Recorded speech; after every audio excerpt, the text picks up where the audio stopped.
In 1807, a young shoemaker named François Picot walked into a Paris café. He was engaged to a beautiful woman. He had just been promised a lucrative position. His friends raised their glasses. They toasted to his future. 3 of those friends were already planning to destroy him. They wrote a letter. They accused Picot of being an English spy. Napoleon's police arrested him that night. No trial. No evidence. No questions. François Picot vanished into the darkness of the French prison system. He would not see daylight for 7 years. When he finally emerged, he was unrecognizable. His hair had turned white. His body was broken. But his mind had been sharpened to a single, crystalline purpose. Revenge. Every single person who had betrayed him would pay. And François Picot would spend the next 10 years of his life making sure of it. This is not fiction. This actually happened. And when a young Alexandre Dumas stumbled across this story in a police archive in 1838, he saw something that no one else had seen. He saw not just a crime story. He saw the architecture of the human soul under pressure. He saw what revenge does to a person, not just to their victims, but to the avenger himself. What Dumas wrote became the Count of Monte Cristo, a book so long, so sprawling, so impossibly detailed that it defied every publishing convention of its time. 1,200 pages. Dozens of characters. Plot threads that weave together across decades. And at its center, a question that has haunted readers for nearly 200 years, is revenge justice? Or is it just another prison? Let me set the scene. It's 1844. Paris is the center of the literary world. Alexandre Dumas is already famous, impossibly famous. The son of a black general who fought alongside Napoleon, Dumas had risen from poverty to become France's most celebrated writer. The Three Musketeers had made him a household name. But Dumas had a problem. He spent money faster than he earned it. Dumas lived like one of his own characters. He built a castle. He called it the Château de Monte Cristo. He filled it with art, with mistresses, with parties that lasted for days. His debts were legendary. His publishers despaired. They needed something that would sell, and sell fast. They needed a serial. In the 1840s, novels were published in newspapers, chapter by chapter, week by week. Readers would line up at newsstands, desperate for the next installment. The format demanded cliffhangers. It demanded reversals. It demanded a story so addictive that people would keep paying, week after week, for years. Dumas had never written a serial before. But he knew exactly where to find one. He went to the police archives. And there, buried in the files of a long-forgotten case, he found François Picot. ## growth. Here's what actually happened to the real François Picot. After his friends denounced him as a spy, Picot was thrown into the fortress of Fenestrelle, a mountain prison in the Italian Alps so remote and so brutal that prisoners routinely died within months. Picot survived 7 years. While he was imprisoned, he befriended an Italian priest who was also a prisoner. The priest had no treasure to give him, that part Dumas invented. But the priest did something more valuable. He educated Picot. He taught him languages. He taught him history. He taught him how to think. And when the priest died, he left Picot something else, information. The location of a hidden fortune in Milan. Not treasure, exactly, but bank accounts. Investments. Enough to make a man very, very wealthy. When Napoleon fell in 1814, the prison doors opened. Picot walked out a free man. He traveled to Milan. He claimed his inheritance. And then he returned to Paris under a new identity. He called himself Joseph Luchaire. For the next decade, Luchaire systematically destroyed every single person who had betrayed him. He didn't kill them. That would have been too simple. He took everything they had. Their money. Their reputations. Their families. Their sanity. One of his betrayers, a man named Alpine who had married Picot's former fiancée, was driven to murder his own wife. Another was poisoned. A third was driven to suicide. When Picot was finally finished, he had achieved what he set out to do. Every one of his enemies was destroyed. But here's the twist that Dumas found so fascinating, and the twist that makes Monte Cristo more than just a revenge thriller. Picot wasn't satisfied. He wasn't happy.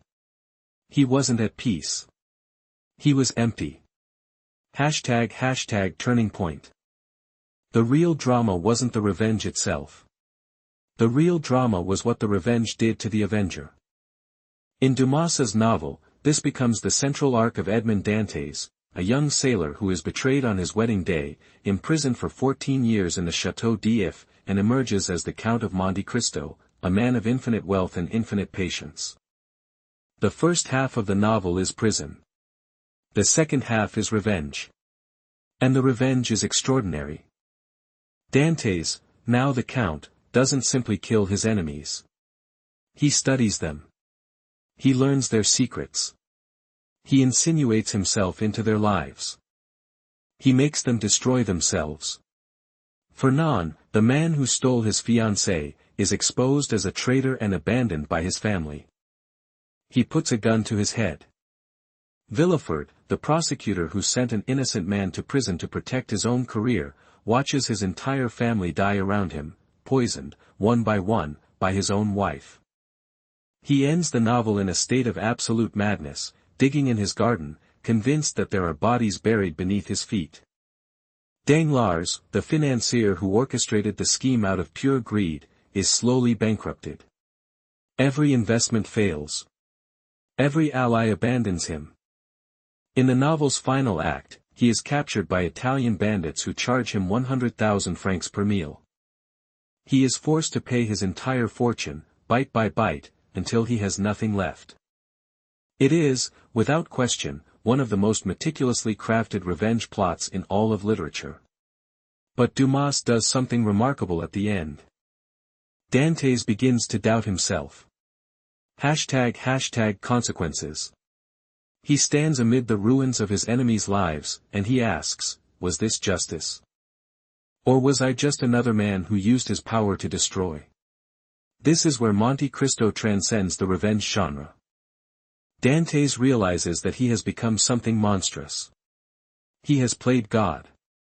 He has decided who lives and who dies, who suffers and who is spared. And in doing so, he has lost the very thing that made him human. His beloved Mercedes confronts him. She was the woman he was going to marry, before he was arrested, before everything fell apart. She married Fernand, not out of love, but out of desperation. She had a son. She built a life. And she tells Dantes, you have become the very thing you set out to destroy. You are no longer the man I loved. You are the Count of Monte Cristo. And the Count of Monte Cristo is a monster. This is the moment that breaks Dantes. For the first time in the novel, he weeps. For the first time, he questions whether his 14 years of planning, his meticulous architecture of revenge, was worth the cost. ## lessons. So what do we learn from this? First, revenge consumes the avenger. Dumas understood, in a way that modern revenge thrillers almost never do, that the person who seeks revenge is also its victim.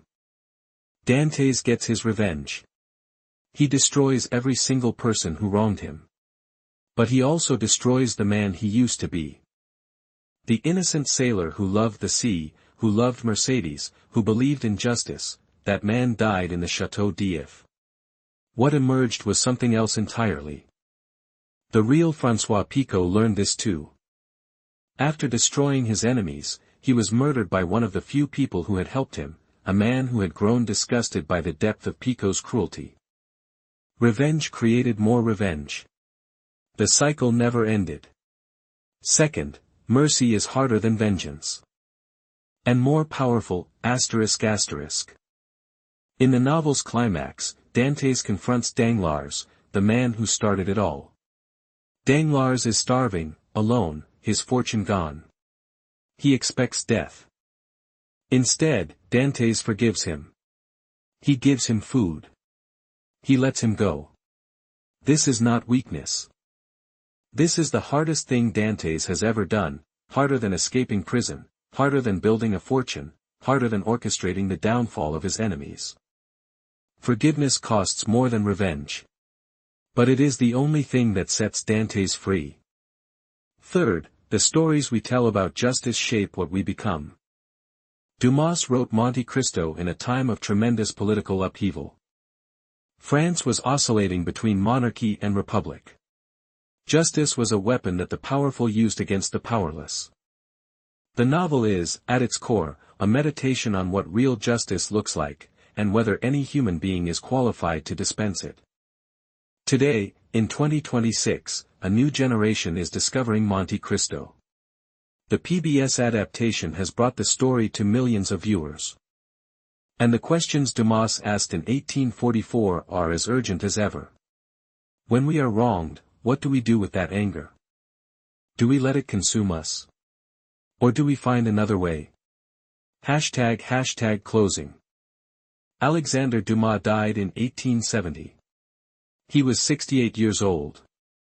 He had written more than 100,000 pages. He had created some of the most enduring characters in literary history. He had lived exactly the way he wanted to live, extravagantly, passionately, without apology. And among all his works, the Count of Monte Cristo stands apart. Not because it's the longest, or the most popular, or the most adapted. But because it asks the question that every human being must eventually answer. What would you do with absolute power over the people who destroyed your life? Dumas's answer is not comfortable. It is not simple. It took him 1,200 pages to reach it. But the answer is there, buried beneath the swashbuckling adventure and the elaborate revenge plots. The only way out of the prison of revenge is forgiveness. Not because your enemies deserve it. But because you deserve to be free. Pushpin subscribe to Ink and Shadow for more stories where literature meets life.